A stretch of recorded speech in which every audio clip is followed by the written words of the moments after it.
welcome to another Britflix podcast. My name's Stuart Wright, and today's guest is filmmaker Reese Eveneshen. Welcome to the show.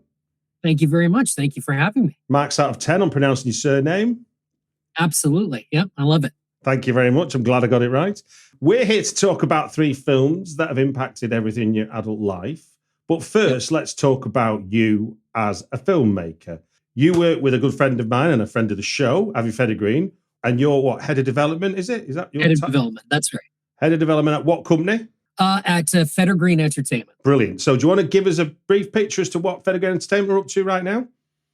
Yeah, absolutely. I mean, this year specifically, we just completed production back in April on a feature film, which was a passion project of Avi's, called Home Free. And it's a pretty big, deviation from what we usually do because we do a lot of genre fare. So it was our first time kind of dipping in and doing a much larger, broader drama. And it was an interesting experience because it wasn't something that I was necessarily involved with. It had been a project that had been in development for about 8 years prior. Okay. And then finally, it just came to fruition that we were able to get it made. And I was brought on just this year in January to take over as the screenwriter. And I had to completely rewrite the script. Oh, my word. Before we started filming. So the start date was set. And I had to start writing the script knowing that we had to start shooting in March. No pressure then, Reese. No pressure. No pressure whatsoever. It was a little bit like trying to build a train while you're on the tracks. Wowza. Wowza. Heading towards the destination. So I'm curious. It was a great experience. I wouldn't trade it for anything because I've never had anything like that. Yeah. Where I could just focus on being the writer on set. Mm-hmm. Getting to work alongside so close with Avi, who's a good friend of mine, and that cast and the wonderful producers and team we had. So yeah, I'm excited to see how that turned out. That was sort of our big venture. And I mean, right now we're just on the lookout for other feature films, other properties. It's pretty exciting. It'll be a year that I've been head of development as of this August. So brilliant. Now, you first came to my attention as the writer-director of For the Sake of the Vicious, yeah? Yes, correct. Yep. And that played at Fright Fest, which is where I saw it. Amazing. I loved the film very much, and I wrote nice words about it, which you may or may not have read. And one of the things that impressed me most was how much you got out of what was essentially a one location. But before we get into that, do you want, for the benefit of those that don't know the film, sure, do you want to give a brief synopsis to what For the Sake of the Vicious is about? Yeah, absolutely. I mean, it's about a nurse who just finished working a double shift. It's Halloween night. She gets home. She's getting ready to get settled in to go pick up her kid to get her night started. And she finds a stranger in her kitchen with another person, a hostage, completely tied up in the kitchen with her. And she has no idea why they're there, no information whatsoever. And then it just unfolds from there. Why has this guy got this other guy hostage? What's the scenario behind this? For the first half of the movie, you almost think you're watching a procedural kind of courtroom drama set in this house where they're trying to deal with this conflict. And she's monkey in the middle, essentially playing the jury. And then at the halfway point, it does a 180 on you and it turns into a movie that you didn't even expect it to become. It becomes this intensely violent home invasion action horror thriller, you know? Yeah, absolutely. I mean, I'm just checking over my notes now, what I wrote. And in my final paragraph, I summarized by saying, For the Sake of the Vicious dazzles with intensity. It never takes its proverbial foot off the audience's throat. Yeah. Was how and like you say, that isn't where you think you start, but certainly it's where you finish. Now, using a one location and using a real location instead of a studio, from a filmmaker point of view, what do you remember being like a crucial challenge to overcome in terms of that kind of constraint, but also that kind of opportunity? Well, I mean, it was in a way, yes, in a way, no. Like we knew we were right. So it was written with my partner in the film. It was Gabriel Carrere who co-directed it with me. It was his story originally. Yeah. And he had just brought me on to write it at first. Okay. I actually had no interest in doing any more directing. I had kind of reached I was like, I had made a movie prior to this that was like a sci-fi B movie opus that I was very proud of. Right. And I wrote and directed it. and it came out in 2017, and Stuart, it tanked, like royally tanked. The reviews were awful. It didn't do very well, and it just kind of came and went. And I put so much hope and faith into it. I thought it was going to be the thing, and it just wasn't. And it really hurt me. And it was just one of those like, well, I did it and I got it. Well, you're only human. Yeah. So when Gabe came to me with For the Sake of Vicious, I was like, I'll just write it for you. I want nothing to do with it. And then all of a sudden I was co-directing it. I was on set and away we were going. And it kickstarted a whole new course direction for me, which I've been on ever since. So I'm very grateful that I stuck around and did it. But back to your question, I mean, the house itself, we wrote it for the house originally because the script was so specific in its stage direction. Yeah. For the longest time, we had fully intended on building the whole house as a set because it was written for a bungalow, just a one-level house. And that would be a normal approach for this type of film, wouldn't it? Exactly. And we were so close, even when we were in pre-production. We had the production designer attached. I had the space. I had the studio space. We were getting ready to build. And then at the last minute, for his own reasons, the production designer backed out of the production. And that's fine. It was a low-budget film. I get it. They had to take something else. No harm, no foul. But we found ourselves in a situation where it's like, well, then we have to find a house. Like, there's just no other way. And I managed to have a connection through my dad, of all people, who had helped out a local business who had now like a flourishing contracting company. And he called them on a whim, and I got them on the phone. And I said, we start in a month. This is the scenario. I said, I need a house that I can destroy. And just to my pure luck, they had just purchased a piece of property that they were going to tear down in 2 months and build 2 different houses. No. And they said, you can have it for a very low fee and you can do whatever you want to the house. And I said, no, wait a minute. I said, I need to know that when you say that, you mean that. Because I'm like, we are going to destroy this house. Like I said, there's gunshot, fights, everything. We're going to destroy this place.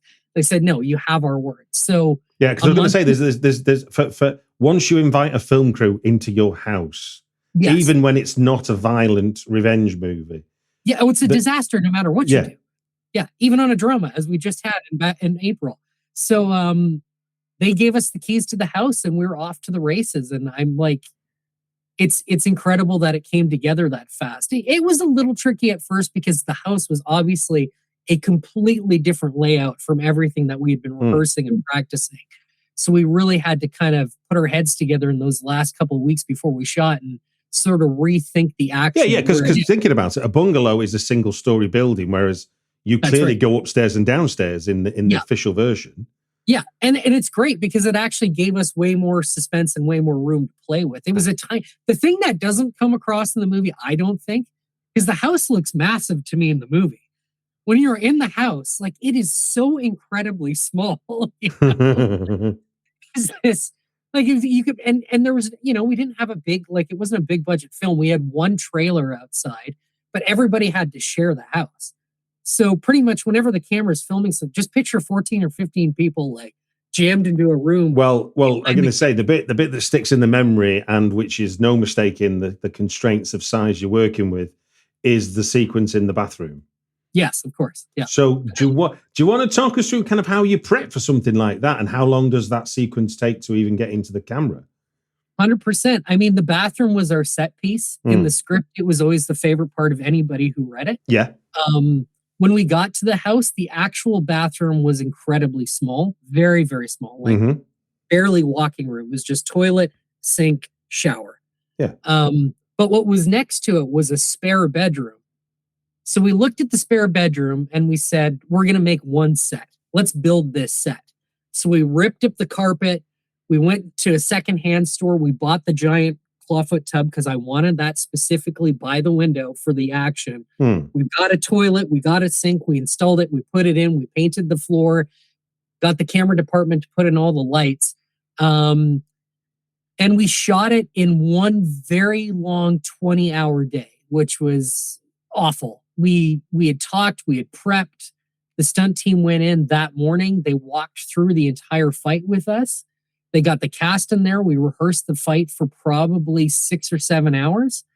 And then we just shot it. Boom, boom, boom, boom, boom, boom, boom. As intense as it is to watch, it was almost that intense filming it. Oh, right. Because it was just myself, and the 2 camera operators and the cast in the room. Mm-hmm. I was behind the one camera operator A, and I was moving him around to get the shots I wanted, while camera B was doing the same. So the 3 of us were moving in this weird motion, and the sound recordist just set up mics in the ceiling so they were out of reach. Yeah. But it was intense to film. It was like when you watch it in the movie, we were all jammed in there. It felt like we were all part of the fight. So I was pleased that it came together as well, because sometimes when you shoot these things, you see it on set and you go, oh, this is going to be great. And then you watch it in the edit and you go, oh my God, this is awful. But luckily it turned out as intense and as sweaty and as vicious as it really was on the day. So indeed. And then, so that in that sense, then, what was the challenges of all that footage you'd got in turning it into what we see on the film? There were no challenges. It was great because I had shot action before. So the trick to me for shooting action is you do it in segmented chunks. Okay. So you just shoot the parts you want to get. So rather than doing like one long master of shooting an entire 3-minute long fight scene, we break it down into, I think it was 10 sections. So we just go, okay, section 1, let's shoot it. We practice section 1, we get it perfect, you shoot it, great. Section 1 is done. Section 2 is done. And you just move on down the line. So when I get to my editing bay, it's already broken down in those sections. And you just have, all I did was shoot the shots that we needed. So in a way, you're kind of using the sort of engine of the transition, because you've broken it down. It sort of jumps to the next action because of the nature of how you've shot it.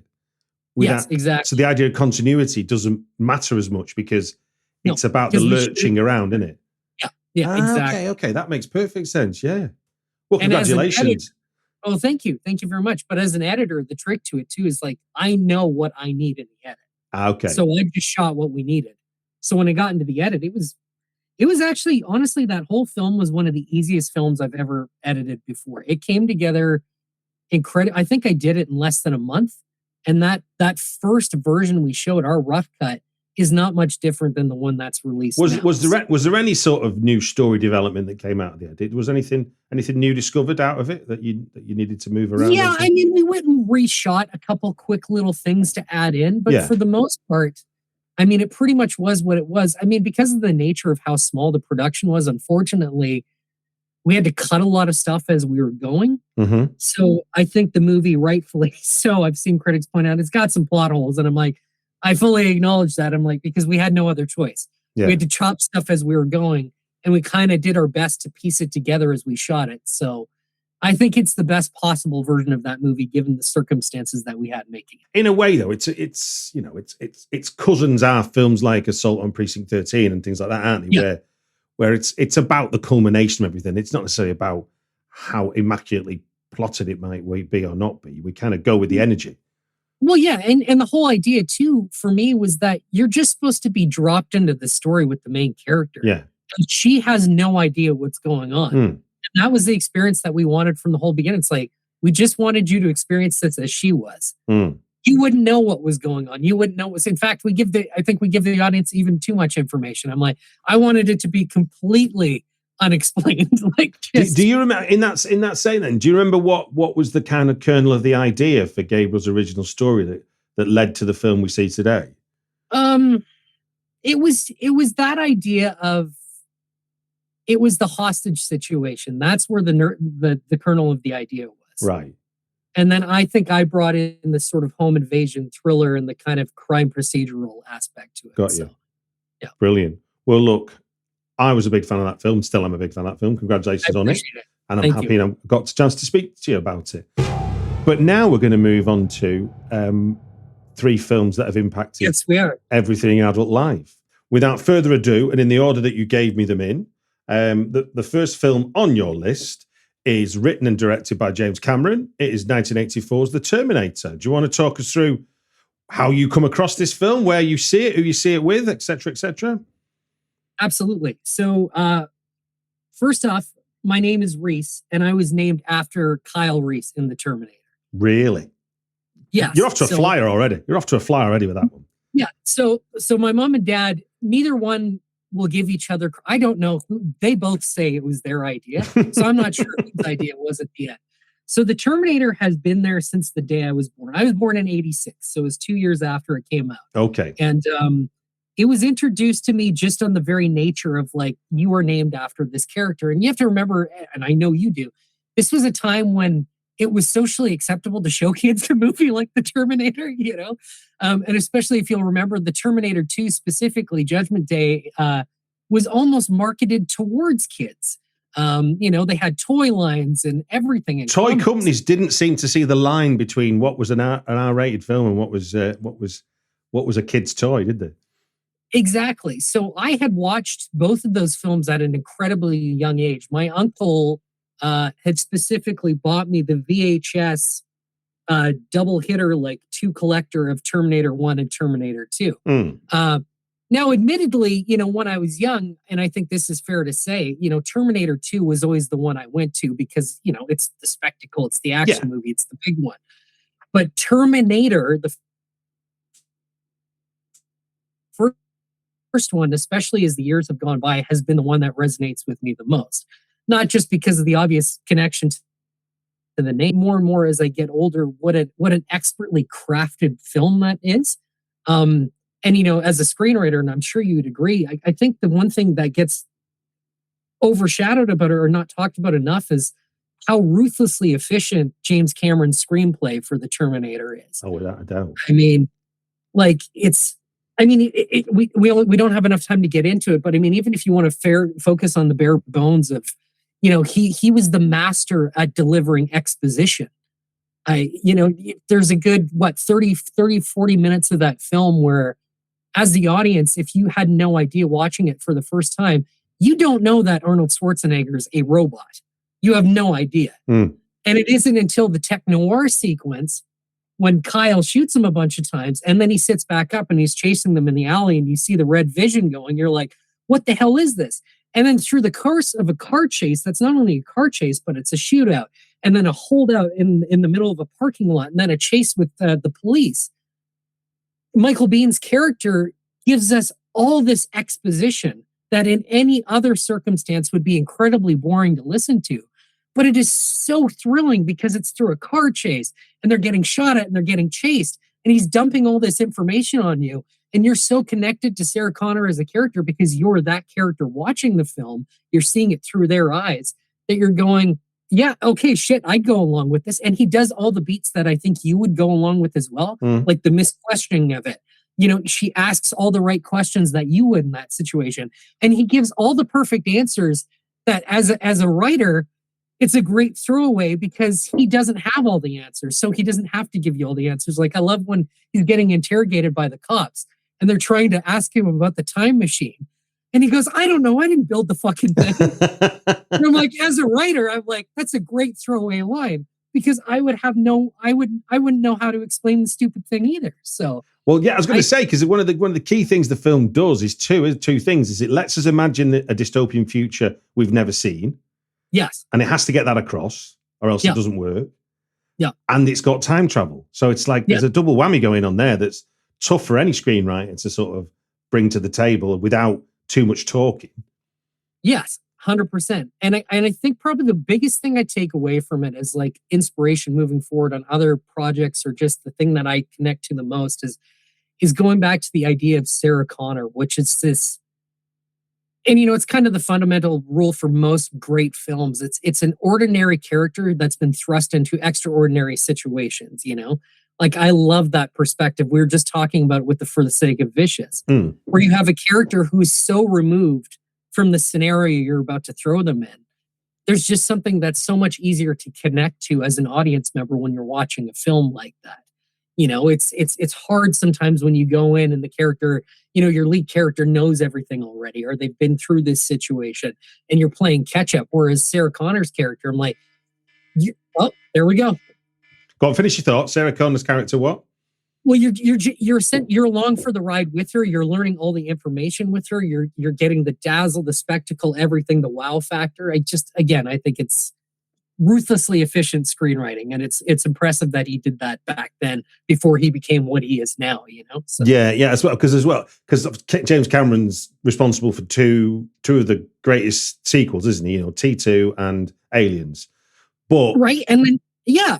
And I think even, I mean, this is a whole other conversation, but I'm like, Way of the Water too just proves that I'm like, he's still great at writing sequels. So, but I was going to say was that the thing with Alien and Terminator as first films is that they have that ability to give us an everyday character that's going to get thrown into something that we can put ourselves in. When you get to the second ones, you know, Sarah Connor is this ripped, that's right, military precision machine now that is fighting a dystopian future that she's trying to avoid the world getting into. Whereas the first one, it's Mum, what do we do now? Yeah, 100%. So it's Anyway, Terminator. Good man. Great story. Thanks for sharing that. So moving 2 years on to the year you were born, Day of the Dead, written and directed by George Romero. Do you want to? Yeah. So what age are you then when this is brought to the table? I think I saw Day of the Dead when I was 7 years old. Okay. This is back in the day of the mom and pop video stores, the independently run video stores. Okay. You know, where you could just walk in and freely browse any section. And, you know, I knew nothing about zombies, I don't think, at that age. I had no frame of reference for it. And for some reason, that original box art cover sitting on the shelf, you know, it had a yellow background with the zombies, but Bub was the most prominent character on the front. Indeed is. And I remember the tagline was like, first he brought us night, then it was dawn, and now Day of the Dead. And there was just something about that box art that I found so incredibly intriguing that I rented it at the age of 7. They let me rent it, you know. I don't even think they knew what it was. And I remember sitting down and watching that for the first time. It was at my mother's boyfriend's house. She had been divorced at this point. Yeah. And she had dropped me off there. I don't know why I was staying there. It doesn't matter. But I remember I had McDonald's in front of me.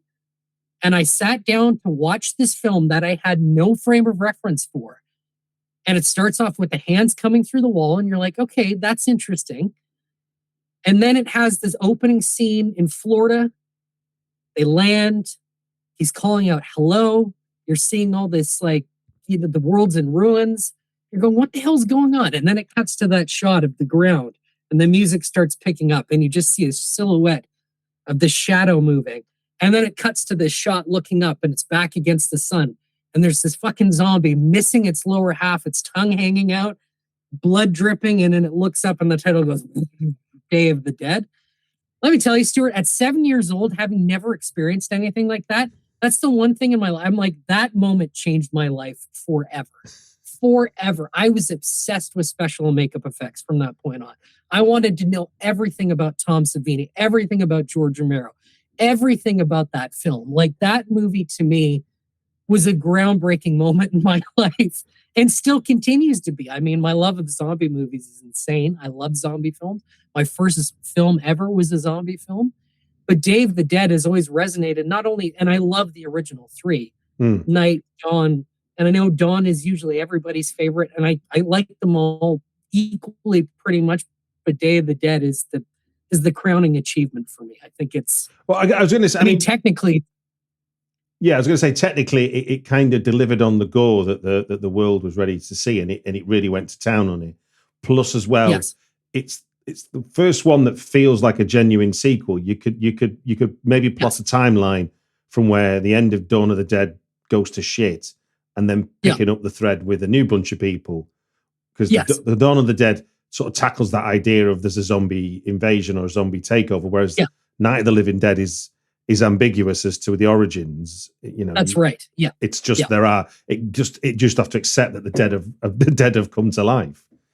Yeah, and the other thing too, especially again as I get older, what I really appreciate is that it's this really dark and brooding, essentially Shakespearean drama in a cave. You know, it's got these epic monologues, and I know people like to kind of heard a lot of people sort of trash the acting in the film as being too over the top. Blah blah blah. I think it works perfectly for the kind of film that he makes, because I always thought George Romero was very theatrical with his films, and I think that one suits his dialogue the best. Because if you actually look at the words that are being said in that film, I think it's some incredibly intelligent writing. Like just some of the breakdowns of, you know, even when Sarah's talking to John and they're outside the trailer and he's just talking about what's the point of all this? Why are we doing this? You know, we're trying to chase this thing that doesn't exist. We should just enjoy what we have for what it is. And I've always loved that, because I'm like, that's just a perfect explanation for everything we have in life. You're chasing this problem instead of just dealing with, well, it is what it is. Let's just accept it and move on. There's something about that that's always latched on to me. I think it's a great character study. And I love that I like that each film is so drastically different from the other two. Yeah. Like Night is this very classic gothic horror film. Dawn is a comic book. And Day is this very brooding, dark. I mean, in a way, and I've not thought about this till this conversation, Day is hugely influential on the original 28 Days Later, because big time. Because of the idea of what happens when the military try and take over in a free country like America, and obviously in 28 Days in a country like, oh, there we go again. Yep. That's fun. There's our 5 minutes. It flies by, doesn't it? It flies by.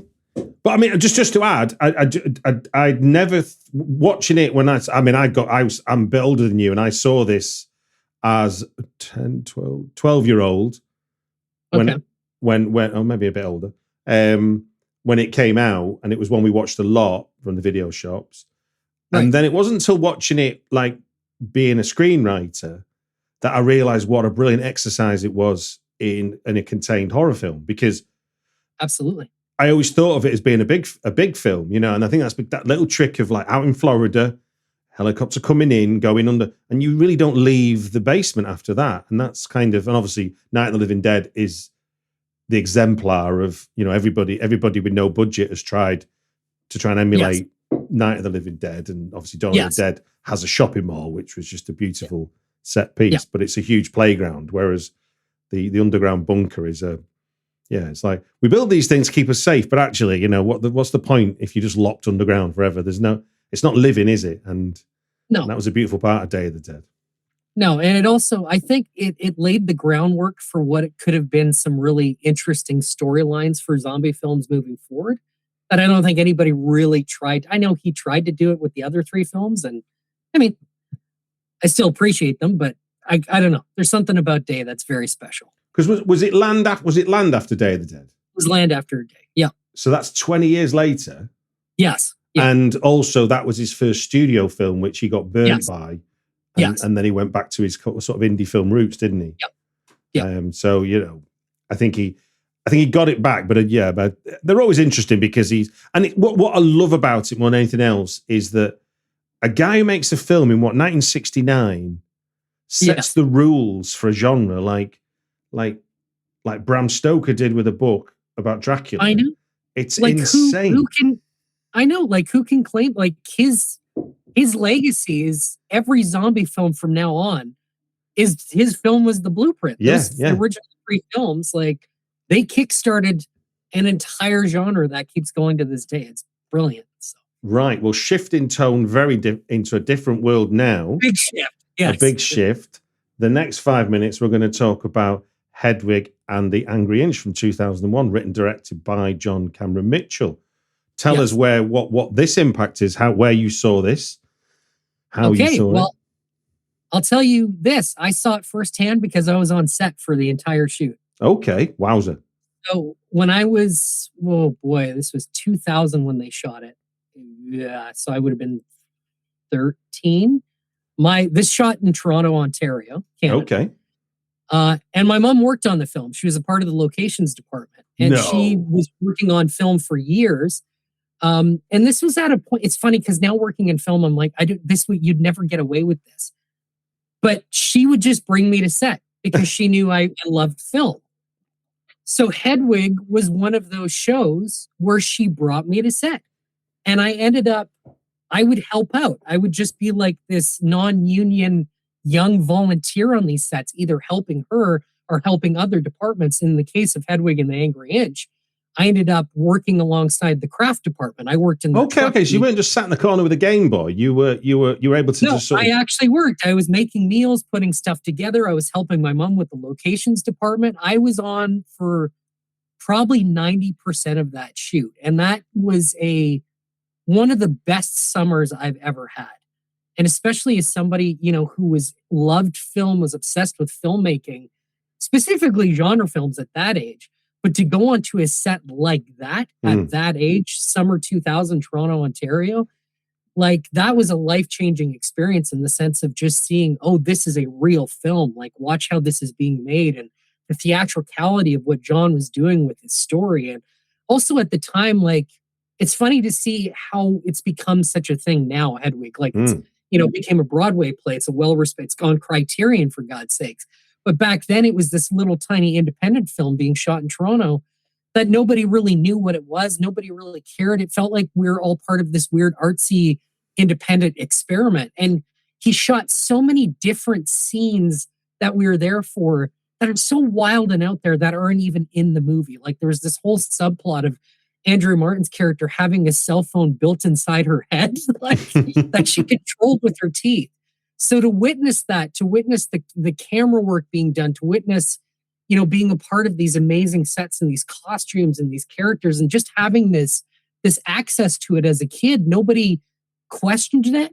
I was around the cast all the time. I was around the crew all the time, the ADs, the DP, the director, just to have that unprecedented access to see that world in such an adult story. It's less about, I really like the movie. I do. I love it. And I love the music. But a lot of that is informed by my experience of being there that summer. Understandably. So when I watch the movie, it's like my own little time machine to kind of go back to that summer and be like, I was there. I experienced that. I was a part of that. Obviously there was a whole crew there that did way more work. They put the movie together.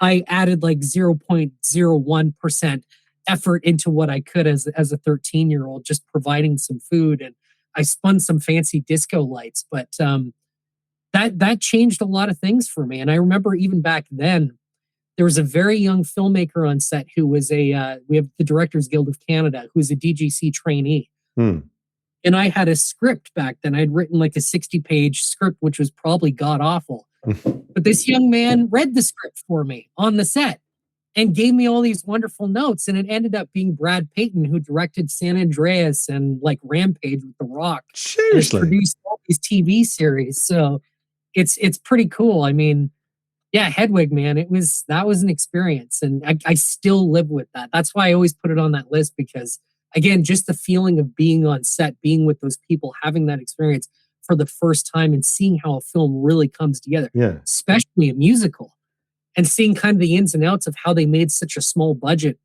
be this big, massive story they were trying to tell. I was even there. I was invited to the very first like cast and crew screening in Toronto. I was at a post house. It was a tiny, tiny little screening house. And yeah, man, it was pretty wild. It was cool. I have a lot of fond memories of that movie. So it means a lot to me. It's very important. I imagine. Now, what it begs the question, because obviously someone growing up in Toronto, and Toronto is a location that's used as America a lot. Yes. How often do you get taken out of a film the minute you recognize it's Toronto? All the time. All the time. Because there we go. Because I don't think it. It must be the bane of Toronto filmmakers to be watching a movie and go, oh, that's just around the corner from where I'm sat. It is, because there's, especially with TV shows, you're like, oh, Toronto. Yeah. And the Resident Evil series is notorious for that. Okay. Where you just, especially the first, not the third one, but the end of the first, the second one, the fourth, and the fifth one, you're like, it's just all Toronto. That's all I see. And also, Toronto, in my opinion, it doesn't really look like an American city. I've been to America a lot. Well, obviously, it's right next door to us. And it's just a very specific vibe and look that America has that I'm like, Canada just does not capture it. I think there are some parts of Canada that have American vibes to it, but whatever. I don't think anybody else notices other than Canadians. No, you must. It just dawned on me as you were describing it, thinking, yeah, that's kind of because I'm guessing the tax breaks must be better and all that kind of stuff, which is what they are. The temptation is to go north. That's why we always love, that David Cronenberg's movies just embrace that they were in Toronto. Like, he doesn't like point a finger and say, hey, it's Canada. It's just, it's Toronto, and it is just, there's the CN Tower. All these other films try and hide every possible Canadian landmark. And Cronenberg's just like, no, it's Canada. So I'm guilty of it too. I when we're making movies, I I don't know, for some reason, I just think it's so uncool for a story to be set in Canada. And I'm a proud Canadian. There's just, I don't know. There's something about that American ethos. It's almost like a fantasy or something about it that's just more appealing in a cinematic language. So, it's like Gitan cigarettes compared to the ones you can buy on your It's much more exotic to be foreign. Yes. Well, look, we've come to the end of your 3 films that have impacted Everything Adult Life, and I'm very grateful for the stories you've shared and the memories. Is there anything you got coming up in the future that you want to point out to? Well, I mean, it's kind of like, first off, thank you for having me on the show. I really pleasure. Appreciate it. The pressure to pick those 3 titles was incredibly intense because it's not like you're picking they're your favorite films, but it's almost like asking somebody to pick your top 5 favorite films. Which is nearly impossible because there's so many good films. So to pick 3, I just had to more channel like what do they mean to me now? What do I think? And that's kind of that's what I want, because I don't want to do the sort of subjective, these are the best films I've ever seen, because films are about, to me, films become a personal biography. Films become memories. And sometimes you can watch a film and only watch it once, but that memory of it is perfect. And, woe betide you if you go back and rewatch it, because you completely ruin a memory that you've got of something, and that's a magical thing that it is. That the further you get away from something, the more it gels as a memory of your life. But actually, it is. You can go back and watch it and completely revise your thought of that memory. But equally, you can watch a film with your grandfather, you can see your film, you can be on set with your mother, and suddenly a film is elevated to somewhere else other than just seeing a movie. So that's kind of what it's all about. So I'm grateful for what you talked about. I love the reason for Terminator. That is not what I was expecting. So that's why I love doing the podcast. Well, there we go. Well, it just gives me to say thank you very much for giving your time on the Britflix podcast. Yeah, well, I appreciate it. It was a lot of fun. In terms of stuff that I'm working on, I mean, like I said, the film that we wrote and Avi directed in April, Home Free, I'm excited about that. I'm always hesitant to say what's coming up next that I'm going to do, because every time I do it, never ends up being. No, don't. I wouldn't want you to title something that's not greenlit. No, just. So, I mean, there's a lot of exciting things that I hope I get to make. Some more than others, and we'll see. Some of which have some, in a roundabout ways, connections to the titles we talked about today. So.